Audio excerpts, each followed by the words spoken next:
Good morning students. आज हम पढ़ रहे हैं बीकॉम थर्ड सेम का जो हमारा सब्जेक्ट है वो है हमारा company law. And company law में हम आपको जो टॉपिक मोस्ट इम्पोर्टेंट टॉपिक पढ़ा रहे थे वो था हमारा पार्षद अंतर नियम। पार्षद अंतर नियम हमारा इससे पहले वाले वीडियो में कंप्लीट हो गया है, तो आप पिछली वीडियो जाकर जरूर देख सकते हैं जिससे आपका कोई भी टॉपिक मिस ना हो। आज की वीडियो में हम आपको पढ़ाने वाले हैं पार्षद अंतर नियम की विषय सामग्री और थोड़ा सा पार्षद अंतर नियम के बारे में। तो अपन पढ़ते हैं सबसे पहले अंतर नियम के बारे में कि अंतर नियम क्या होता है, फिर इसकी विषय सामग्री को क्लियर करेंगे। तो अंतर नियम क्या होता है, जैसे हम आपको सीमा पार्षद नियम पढ़ा रहे थे, तो सीमा पार्षद नियम में हमने आपको एक ही चीज बताई थी कि सीमा पार्षद नियम क्या होता है।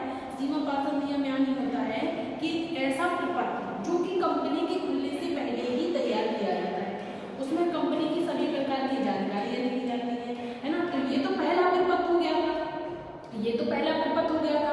अब कंपनी को जब गवर्नमेंट ने उसका पहला प्रपत्र जब पास कर दिया तो उसके बाद कौन सा प्रपत्र बनेगा, अंतर नियम। अंतर नियम का सीधा सा मतलब होता है जो हम अपनी कंपनी खोल रहे हैं उसको किस तरीके से संचालित करेंगे, किस तरीके से मैनेजमेंट करेंगे, क्या उसमें रूल्स रेगुलेशन खोलने होंगे, कौन कौन से मतलब जो व्यक्ति हैं उनको ऐड करेंगे, कैसे उनका लाभ बांटेंगे, कैसे उनका मतलब अंशों का आवंटन करेंगे। तो बहुत सारी चीजें ऐसे होती हैं जो हम एक एक करके अपने माइंड में याद नहीं रख पाते और हमें सभी लोगों को बहुत बातें बतानी होती है। तो उनके लिए हम पार्षद अंतर नियम तैयार कर लेते हैं। पार्षद अंतर नियम अगर कंपनी का मालिक चाहता है तो गवर्नमेंट तक जमा कर सकता है, और अगर वो नहीं चाहता है तो ये कोई आवश्यक नहीं होता है। तो सीधी सी बात है कि पार्षद सीमा नियम क्या होता है, ये कंपनी का पहला प्रपत्र होता है, और सीमा अंतर नियम होता है दूसरा प्रपत्र जो कि कंपनी के संचालन के लिए बनाया जाता है।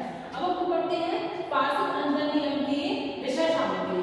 इनमें विषय सामग्री मतलब क्या क्या सामग्री इसमें लगती है। तो सबसे पहले है हमारा अंश, पूंजी तथा विभाजन और सदस्यों का अधिकार। सबसे पहले इसमें लिखा जाता है अंश, पूंजी का विभाजन और सदस्यों का अधिकार। कौन कौन से सदस्य का किसका किस तरीके से कितनी पूंजी लगी, क्या उनके अंश है, कितना उनका विभाजन होगा, कितना उनका अधिकार है। फिर दूसरा है हमारा अंश प्रमाण पत्र निर्गमन विधि।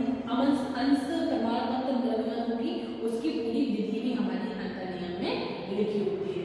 फिर नेक्स्ट है हमारा अंशों के हरण व पुनः निर्माण की विधि। अंशों के हरण और पुनः निर्माण मतलब पहले हमारा अंश है उनके हरण की विधि और वो पुनः निर्माण कैसे होंगे उनकी पूरी विधि भी उसमें लिखी हुई होती है।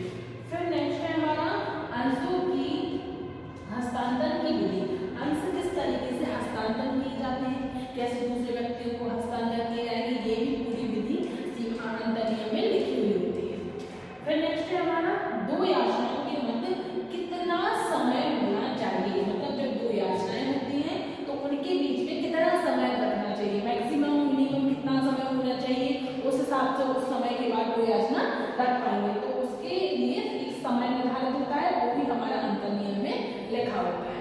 फिर नेक्स्ट है हमारा प्रारंभिक अनुबंध के पुष्टिकरण की विधि। देखो प्रारंभिक अनुबंध क्या होता है, कॉन्टैक्ट जो फर्स्ट कॉन्टैक्ट होता है उनकी पुष्टिकरण की भी विधि उसमें लिखी हुई होती है। कॉन्टैक्ट हम बहुत से लोगों से करते हैं, है ना, बहुत से लोग हमारे पार्टनर होते हैं, बहुत से लोग हमारी कंपनी में मतलब इन्वेस्ट भी करते हैं, तो उनका जो कॉन्टैक्ट होता है उनकी पुष्टिकरण की भी विधि अंतर नियम में लिखी होती है। फिर सातवां है हमारा अंश पूंजी की पुनर्गठन विधि। जो अंश पूंजी होती है उनकी पुनर्गठन विधि भी उसमें लिखी होती है। फिर नेक्स्ट है हमारा अंश पूंजी में कमी व वृद्धि के ढंग। अंश पूंजी में किस प्रकार कमी होती है और किस प्रकार वृद्धि होती है, इसका भी पूरा ढंग या ब्यौरा लिखा होता है। फिर नेक्स्ट है हमारा अंशों का एकीकरण व उपविभाजन। अंशों का एकीकरण मतलब अंश का एकीकरण भी लिखा जाता है और उपविभाजन भी लिखा जाता है। जैसे एक ही व्यक्ति के शेयर है तो उनका दो व्यक्तियों में एक करना हो तो एकीकरण विधि भी लिखी जाती है, और उपविभाजन बांटना हो तो उपविभाजन की विधि भी अंतर नियम में लिखी होती है। फिर नेक्स्ट है हमारा लाभांश की घोषणा। लाभांश जो होता है मतलब लाभांश क्या होता है, लाभांश का मतलब होता है जो शेयर से प्रॉफिट होता है ना। शेयर जो हम खरीदते हैं और या कोई दूसरा व्यक्ति खरीदता है तो हम उसके लिए शेयर का जो प्रॉफिट देते हैं तो लाभांश की जो घोषणा है या भुगतान विधि होती है तो वो भी उसमें अंतर्नियम में लिखी होती है। फिर है हमारा विघटन संबंधों नियम। विघटन संबंधी नियम जो होते हैं वो भी नियमावली में लिखे होते हैं। फिर हमारा प्रस्तावों की विधि। प्रस्ताव मतलब होता है प्रपोजल, प्रपोजल की पूरी विधि इसमें लिखी होती है। फिर लाभ का वितरण, जो प्रॉफिट होता है, प्रॉफिट जब हम वितरण करते हैं बांटते हैं वो भी उसमें लिखा हुआ होता है कि किसका कितना किस तरीके से जो भी प्रॉफिट होता है वो लिखा होता है। 15वां है अंकेक्षण की नियुक्ति और वेतनमान। अंकेक्षण की नियुक्ति क्यों की जाती है, किस कंडीशन पे की गई और उसका वेतनमान क्या होता है वो भी हमारा अंतर्नियम में लिखा हुआ होता है। फिर है हमारा सदस्यों को सूचना देने की विधि। सदस्य को किसी भी प्रकार की सूचना देनी हो उसकी भी विधि पार्षद सीमा नियम में लिखी होती है। फिर है हमारा प्रबंध का वितरण। प्रबंध का जो वितरण होता है, बंटवारा होता है वो भी उसमें लिखा होता है। और प्रबंध के अभिकर्ताओं का वितरण, जो प्रबंध के अभिकर्ता होते हैं उनका भी वितरण इसमें लिखा होता है। ये क्या है हमारी, ये हमारे हैं पार्षद अंतर्नियम की विशेष सामग्री। इसके अलावा और भी हो सकते हैं, इसके अलावा मतलब और भी विशेष सामग्री होती है। सीधा सा मतलब है जो चीजें मतलब हमारी कंपनी संचालक में आवश्यकता होती है सभी चीजों को हम पार्षद अंतर्नियम में लिख लेते हैं, है ना।